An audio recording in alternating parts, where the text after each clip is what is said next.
Mikel, good to see you. Hello. How are you feeling now you've had a bit more time to reflect on Wednesday night? I'm more settled. I think it was one of the saddest, but one of the most proudest moments that I had as an Arsenal manager, for many obvious reasons. And in terms of your assessment after the match, you suggested that Arsenal were the better side over the two legs and that Arsenal have been the best side in the Champions League this season.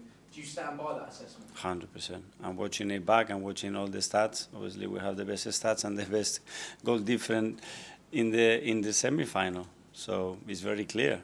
But it's not about the winning probability or what you merit. It's actually making it happen and making it count. Because when you look at the important stats that normally give you the best platform to win football matches, it's crystal clear who was better. So what needs to happen next season to ensure that you can make it happen? Well, I think if we raise the probability even more, I mean, instead of 5 expected goals against 3, is 7 against 0, then it will be much closer. But with 5-3, normally you are in that final, and you should be 3. And it doesn't guarantee you anything, only that you've done so much good work, because if you face PSG, one of the best teams, and they blow you away and you don't even know what happened, you shake hands and say, guys, we're not ready still. It's our second season in the Champions League. When you look them in the eye, you play the way they did, you suffocate them the way we did again there. And still not enough, because things didn't go your way, or they added quality or overperformed certain areas that are critical to win a football match. You have to accept that. That's a sport, and in particular football. And in terms of the chances you created over the course of the two legs, the chances that you were unable to convert, does that highlight what needs to happen this summer? Yeah, but I mean, that's very volatile. And regardless the players that you have, it happens. And nobody can predict. When you watch the semi-final Inter-Barcelona, if any of you could predict who was going to score, how he's going to score, it's impossible. It's the right back that I play with, score a goal. He has the best chance in the game. He missed it. The centre back that is left-footed score with the right foot there against us, Hakimi, that for sure he shouldn't be in the game the last 10 minutes of the first leg, so he could not play the second game and score when the expected goals are 0.07. I mean, it's a lot of random things in football. Last couple for me. There was clearly a lot of emotion on Wednesday night. The players were clearly absolutely devastated. Just how much of a challenge is it to lift everybody for these final 3 matches of the season, because there's still work to be done? But this is what we are. I mean, when we get so close to win big trophies that you don't achieve it, it has to be part of that journey to be able now to go immediately into a different competition and to perform at the highest level. That's it. Finally, from me, will there be a guard of honour for Liverpool at the weekend, and how painful will that be to give them that respect? But they deserve that. I mean, they've been the better team, they've been the most consistent, what Arne and the coaching staff they've done has been fascinating, it's been really good, and they fully deserve it. And that's a sport. When somebody's better, you have to applaud and accept and try to reach that level. Thank you. Hi, Mikel. Hi. Only a couple of days on from the disappointment in Paris, of course.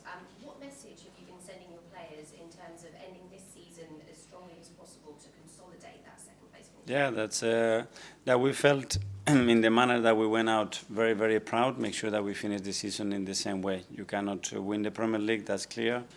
But the last 16 days that we have with 3 games to go, make sure that we make ourselves proud, at least, to compete at the end in the manner that we deserved.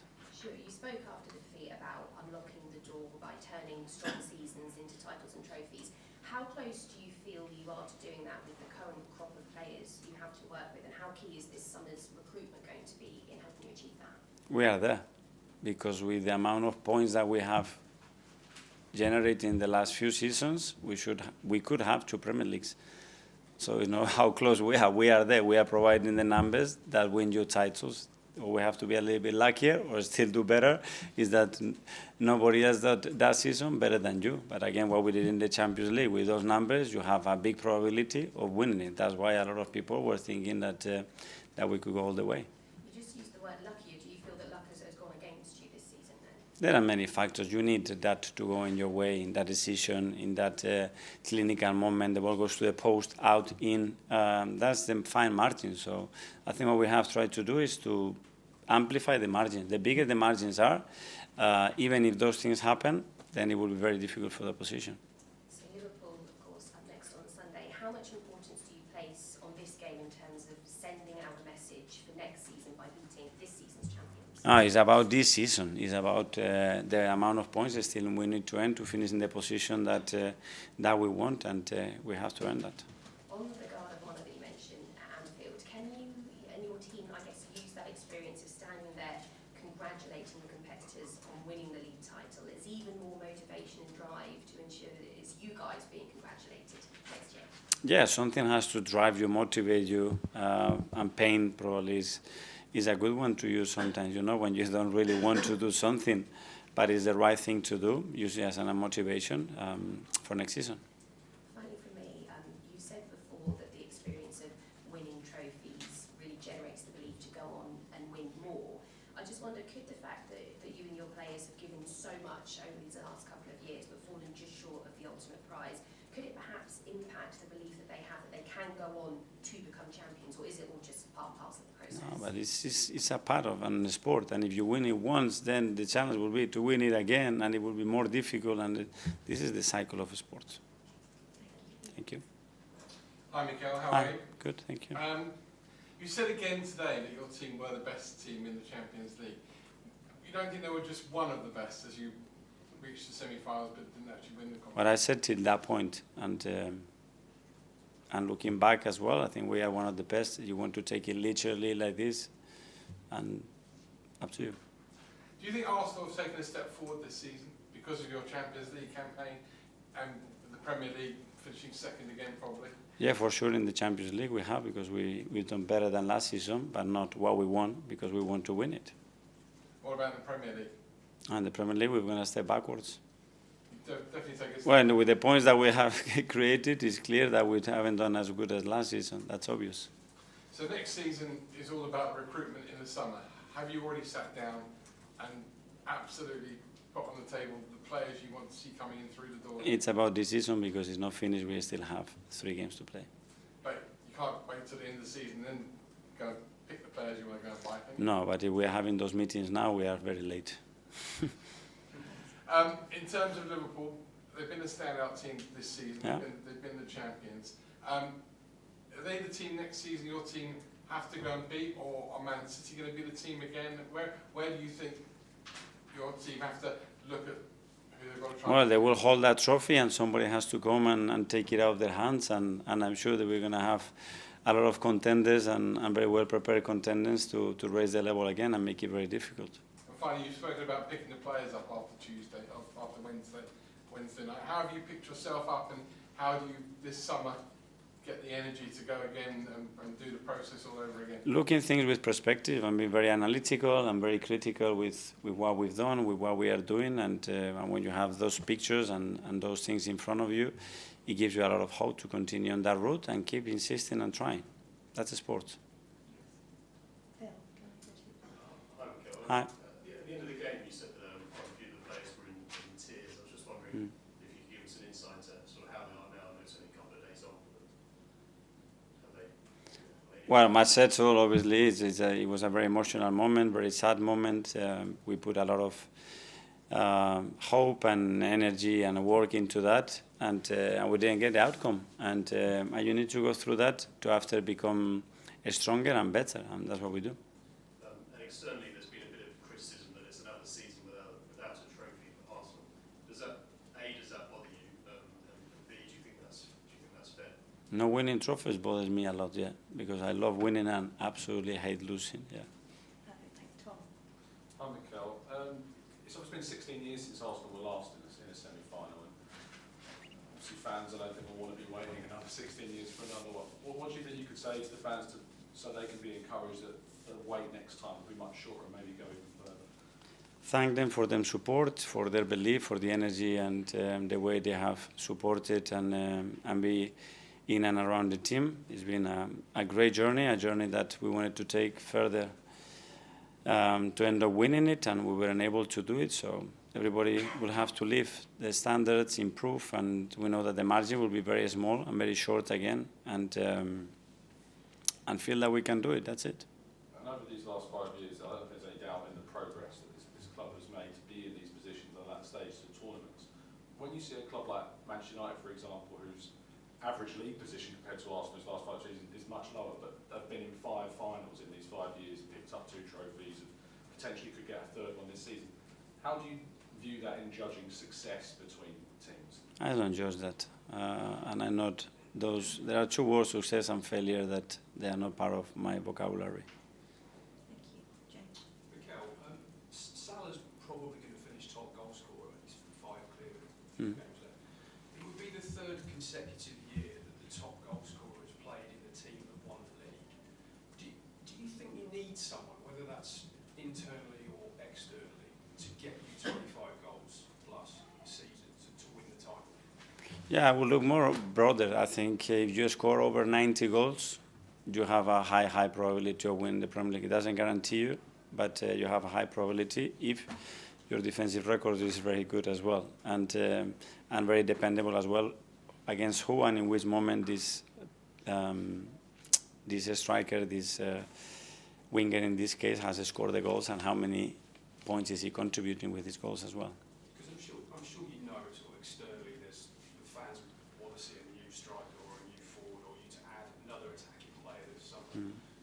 But from the way you talk, it doesn't sound like you feel that is necessarily the answer, that you have to go into the market no matter what. So I have to make it more clear. So in January it was clear or no? What you tell me.